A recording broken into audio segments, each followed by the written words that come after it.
Corporate విద్యా సంస్థల mafia బారిన పడి సాధారణ పిల్లలకి వైద్య విద్య దూరం కాకుండా సుప్రీంకోర్టు ఇచ్చిన తీర్పు ఉపయోగపడింది. నీట్లో పేపర్ లీకేజ్ జరిగింది. ఎంతమందికి వెళ్ళింది? 155 మందికి. సిబిఐ తేల్చింది. దాంట్లో ప్రొఫెసర్లు, డాక్టర్లు, టీచర్లు చాలామందిని అరెస్ట్ చేశారు. ఎవరిని వదిలిపెట్టలేదు. ఇందులో ఎక్కడా రాజకీయ కోణం లేదు. వాస్తవంగా ఏంటంటే దేశంలో ఏ రాష్ట్రానికి ఆ రాష్ట్రం ఎంసెట్ ఉంటుంది. ఈవెన్ మనకి ఎక్కడ కూడా చైతన్య నారాయణ వాటిట్లో ఎదురు చదివే పిల్లల్ని 5-6 రాష్ట్రాలు రాయిపించేవాళ్ళు. వాళ్ళకి ఏ రాష్ట్రాల్లో సీట్లు కావాలంటే ఆయా రాష్ట్రాలు రాయిపించేవాళ్ళు పరీక్షలు కూడా నీటికి ఇది అప్పుడు ఎంసెట్లు. అయితే ఈ టోటల్గా దేశవ్యాప్తంగా ఇంజనీరింగ్ మాత్రం ఎక్కడికక్కడ, అది కూడా కేంద్రంలో ఇంకో వ్యవస్థ పెట్టారు. మెయిన్ ఇక్కడ మెడికల్ కాలేజీలన్నింటినీ కూడా ఒక వ్యవస్థ కిందకి తీసుకురావడంతో ఒక మంచి పని జరిగింది. ప్రభుత్వపు నియామకాలు అన్నట్టు ఇందులో వేరే రాష్ట్రాల్లో కూడా మనకి సీటు ఈజీగా ఉంటుంది, అక్కడ పరీక్షలతో సంబంధం లేకుండా ఈ నీట్లు.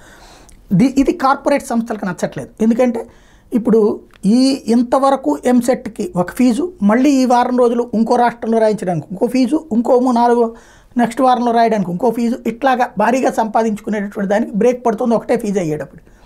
దాంతోపాటుగా ఈ కార్పొరేట్ వ్యవస్థలు మేనేజ్ చేయడం, గ్రౌండ్ లెవెల్లో మేనేజ్ చేయడం అనేటటువంటిది వాళ్ళ రాష్ట్రాల్లో సాధ్యం అవుతుంది, కానీ వేరే రాష్ట్రాల్లో సాధ్యం కాదు. ఫర్ ఎగ్జాంపుల్ ఇప్పుడు బీహార్లో జరిగినటువంటిది ఏదైతే 2 చోట్ల లీకేజ్ జరిగిందో ఆ రాష్ట్రంలో సాధ్యమైంది, అక్కడ ఉన్నటువంటి వాళ్ళతో లోపాయకారి ఒప్పందాలు.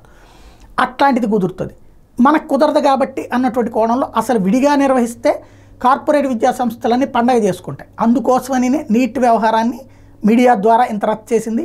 కోట్లు ప్రకటనలు ఇచ్చేటటువంటి విద్యా సంస్థలు చెప్పినటువంటి విధంగానే నీట్ మీద దుష్ప్రచారం చేసి 24 లక్షల ప్రజల్లో నెగిటివ్ సృష్టించడంలో సక్సెస్ అయ్యారు. కానీ దానికి సుప్రీంకోర్టు బ్రేక్ వేసింది. 155 మందికే వచ్చిందని, నీట్ను రద్దు చేయాల్సిన అవసరం లేదని, అలాగే ర్యాంకులు మళ్ళీ తిరిగి ఇవ్వమని చెప్పింది. దానికి సాక్ష్యంగా ఏదైతే సీట్ల వారీగా కూడా ఎక్కడెక్కడ కేటాయింపులు జరిగినాయి ఇవన్నీ కూడా చెప్పేయడం వల్ల ఇంకా దాంట్లో కొత్తగా ఇక నాటకాలు ఆడేవాళ్ళు ఆడుతూనే ఉంటారు. బట్ పెద్ద కుంభకోణం చేయడానికి చేసిన ప్రయత్నానికి మాత్రం బ్రేక్ వేసింది సుప్రీంకోర్టు.